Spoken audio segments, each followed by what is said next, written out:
you remember me saying there are actually two parts to testing this relay. One, the relay itself and the actuating and corresponding to change on the output, right? Wherein we determined that K4 was bad, but when the relay worked, we swapped between two ports here to two ports here, and vice versa. These two swapped from here to here to here and here. We need to be able to check the ports as well to determine that there's not degradation on the signal that's fed through, right? I believe I determined the issue with this relay harness, but I think it'd also be good to verify that nothing else was affected because of the issue with the harness, with the K4 relay, right? Maybe there was some damage created with what goes through these ports at the bottom, because one of the relays wouldn't actually actuate, wouldn't change from state to state. So like I said, I know this is going into equipment. I know the frequency is going to be a low VHF frequency, 109 megahertz is what I'm setting up. This is a signal generator. This is an expensive piece of test equipment. This is one of the items I'm going to use to perform this test. I have it set to 109 megahertz, 10 dBm out. And then I could do it all on my Aeroflex. Now, if you have a 3920B or could afford one, I mean, this thing does everything. It does everything that this signal generator does and more. But for the purposes of this video, I'm kind of segregating instead of putting it all in one system. Now, what I'm going to do is I'm going to turn the RF frequency on over on my SIGGEN, and we'll see a corresponding change here looking at the output power. So let's do that. Let me turn the RF on. So RF is on, and my output power is showing it's bouncing a little bit, 95949.6 milliwatts. So that's good. It's a good baseline for this test that I want to do. I'll just call it 9.5, and I'm going to write that down because that seems to be pretty. That seems to be around the average of how it's bouncing. So 9.5 milliwatts would be. I'll call that my average. So let me turn this back off. RF off. And then what I'm going to do is decouple these leads here that are connecting the output of my SIGGEN into my 3920 Bravo, and I'm going to instead couple them to the bottom of the relay to see if I have any loss in that output power through the relay itself, through those ports on the bottom. In which case, if there is a loss, I can then, going back to the data sheet, I can determine how much loss there is compared to the performance characteristics. I can check and see that my VISWAR is not greater than 1.3. I can determine that. And I will also test to make sure isolation is still good between port to port. Alright, so now I'll have my RF signal generator going to J1 on this relay here. All my relays I set, and I had to force K4 to be honest, to where the outputs are J1 and J2, J4 to J3, right? Now remember, my nominal voltage, or the nominal watts I was seeing out was 9.5 when I just had the SIGGEN directly connected to my 3920B. However, now what I'm going to do is I've got the SIGGEN instead going to one input on the relay, and I'm going to take the input of my Aeroflex 3920B to my power meter associated in with it, and I'm going to connect it on J2 over here on the other side of the relay, and we'll see what that corresponding change is. So give me a second. I'm trying to balance the phone in my hand while while filming it and doing a couple things. So RF is on, 109 megahertz out. and hold on 1 second. And I'm getting 9.5 bouncing 9.6. Actually, I'm getting a little bit of gain going through the port. There could be some gain on these ports. So there's essentially no loss there. All right. Now, I'll do the math in a second and I'll record that down. So right now we've got 9.5 was our nominal, what was our baseline. Going through, we're getting 9.5, 9.6. I mean, it's more on the 9.6 side. I would say we had a little bit of gain, so that means that we're not going to have any loss. All right, hold on a second. Now, how are we going to look at isolation? Well, traditionally you will have this output because you're going from here to here, right? J1 to J2, J4 to J3. Well, you would have this dummy loaded when I turn on the SIGGEN. I don't have a dummy load to put on this because I just don't have one that I can marry to an additional SMA connector. But what I'm going to check with this other cable are these ports here to see if I'm picking up on that 9.5 milliwatts. And I shouldn't see anything if I have good isolation, right? So let's check that and let's see what happens. The first one I'm going to connect to is J4, and then we'll look at J3. All right, so I'm connected to, actually I went ahead and just connected J3 first, but I'm still just getting that nothing, no change there. So let me go to J4. All right, I'm now on J4. Still nothing, no change. And I'll go back to J2 just to show you that there will be a change. And of course here on J2 you're seeing 9.6, now it's around 9.7. So a little bit of gain. Probably what that loss was in was the barrel that I was using to connect between the two. So I was probably closer to 10 milliwatts. Let me verify that for a second. All right, so I did recheck it. It was at up to 9.7. I guess the test equipment for my baseline needs some time to warm up. Then I retested it from J1 to J2 for, sorry, this wasn't for K1, it's for K4. But anyways, so the two things that we can determine is one, our amount of loss, and two, our VISWAR. So what I like to use for VISWAR, I have a nice application on my phone called, what is it called? RF Calculator. And I am going to put the forward power, and the reflected power would be the difference. So I should have around 0.1 watt reflected. Now this is just representing, it's actually milliwatts. I could change this to milliwatts if I wanted to. Alright, so 9.7, 9.6 was what I was getting through there. So that gives me a VISWAR of 1.2. That'll be to 1 ratio.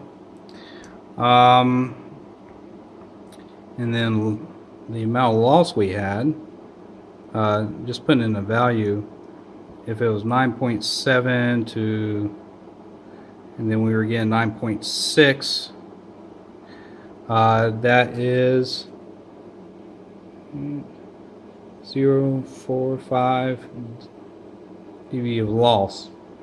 All right, so let's check that real quick. Now remember, we weren't getting anything.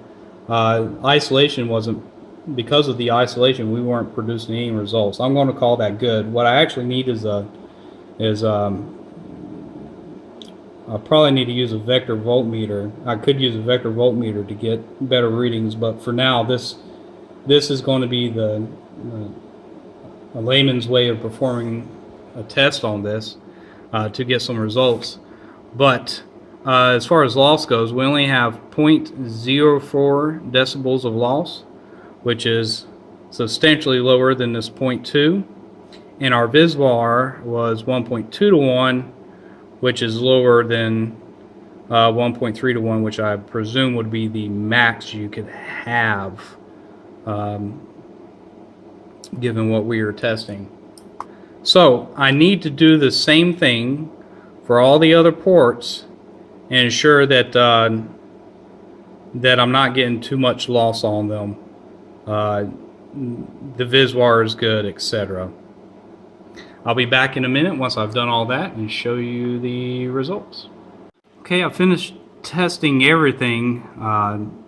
The condition was common to 2, which means that everything, the outputs were J1 to J2 and J4 to J3.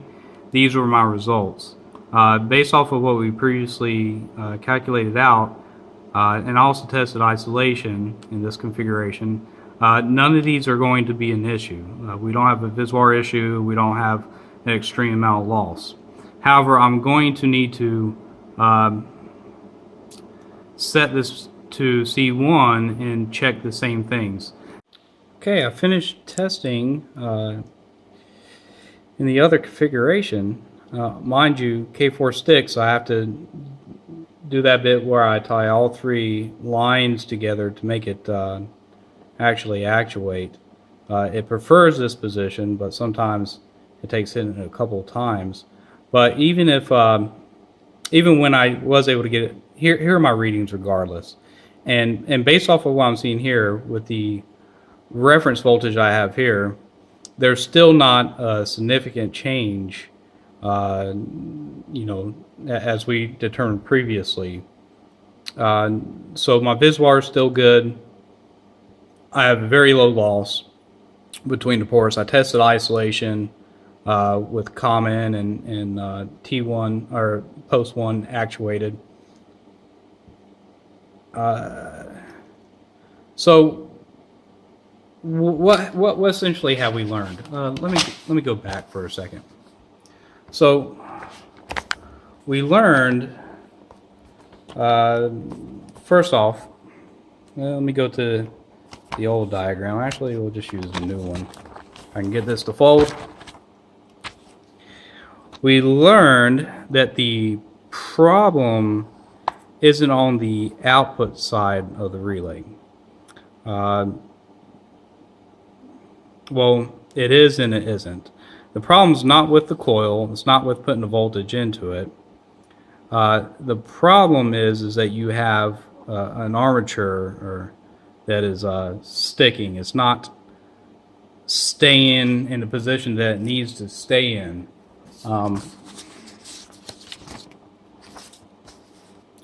So in this instance, what was the test where we kept getting C2? C2, right? Yeah, I wanted to stay in C1. So J1, J2, J3, J4, J1, J2, J4, J3. Was that up and down? Yeah. Side and side. All right. Regardless, the problem isn't with the upper port here. It's not with the physical ports here. It's with these armatures, and when they're energized, one of them is wanting to stick instead of fully releasing. Occasionally it will unstick. Sometimes it will spring back. But that is what's creating an issue with this relay harness. It's what's interesting to me is I looked up, when I was looking up this these relays themselves, not the entire harness. One relay is about $1,400, and when you buy them in bulk, say if I bought 4 of them in one go, you know, it's not like you're paying $1,400 per each one, unless if you were to buy them individually. But when you buy them in bulk, you get them at a reduced price. So what I did is I just looked up 4, and the difference between 1 or buying in 4 That value online came to $1,800, 1.8 K.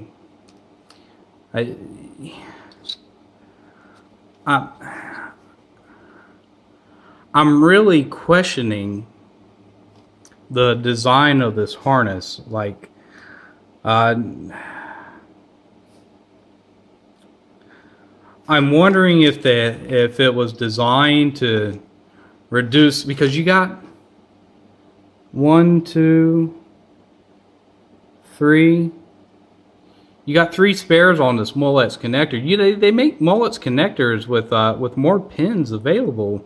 You could have had an individual line per terminal post, per post 1, post 2, right? And so that way, if say one failed, it wouldn't affect the other ones tied to it. Remember, like when I was testing this one on occasion, because this armature was sticking, this one would give me a bad indication.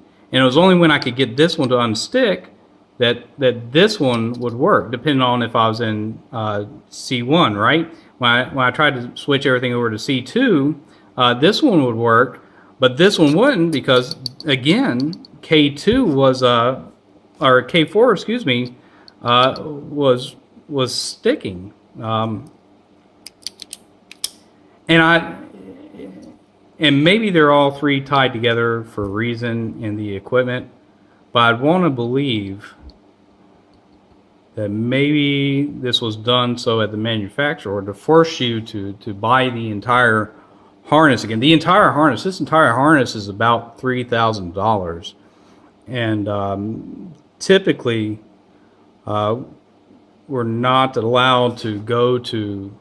I can't break this open first off because of the adhesive or glue that's in it that keeps this designed to keep out moisture or whatever for what this is used for. I don't want to break that, so I'm not taking it apart. I wouldn't go to the actual components on this and replace it, but I would replace the entire relay, to be honest with you.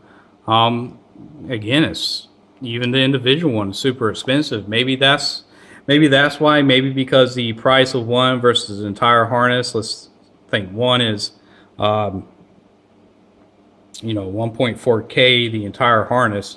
This entire harness is 3K. 4 was just for the relays without the wires, and the Molex connector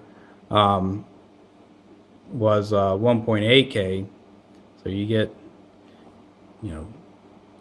maybe 2.2K with the 5th one, and then the remaining $800 is the wires, the connectors, the zip ties.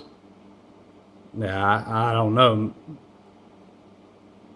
I mean, these relays, this entire harness and the equipment it goes into, it is a known issue. These fail quite often.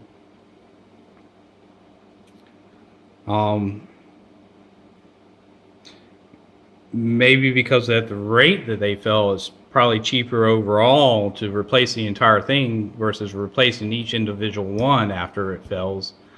But you still got good relays in here. 1, 2, 3, and 5 individually are good. The all of them, your ports, your isolation is good. You don't have much loss. You don't have high VisWAR at all.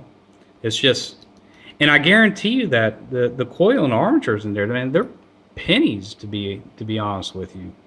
They're not super expensive, I believe. I can't break this open to actually get a part number or anything on there. Yeah, I don't know. It's a super expensive device. Regardless, I'm not the engineer. I'm the technician. I'm just troubleshooting this one. But I as a technician, I see a waste of money. That's basically what I see. Anyhow, so we determined what the issue is, right? Now we have to move to actually replacing this, okay?